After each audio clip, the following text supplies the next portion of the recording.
quiere tirarse de la banca y Carlota. Sí, es una huevona. Mira, Carlota, el papi se va a tirar. Mira, Carlota. ¿Cómo se va a tirar el papito? Y ahí te lanzas tú al ataque, a los besos románticos, a la pachamanqueada.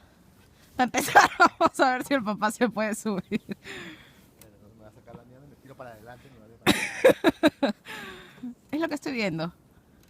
¿Te hubieras parado? ¡Carlota!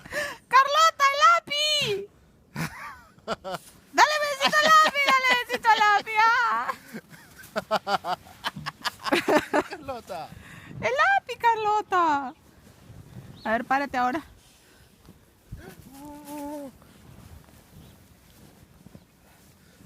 ¡Ah! ¡Hija! ¿Qué pacha, mamá? ¿Qué pacha?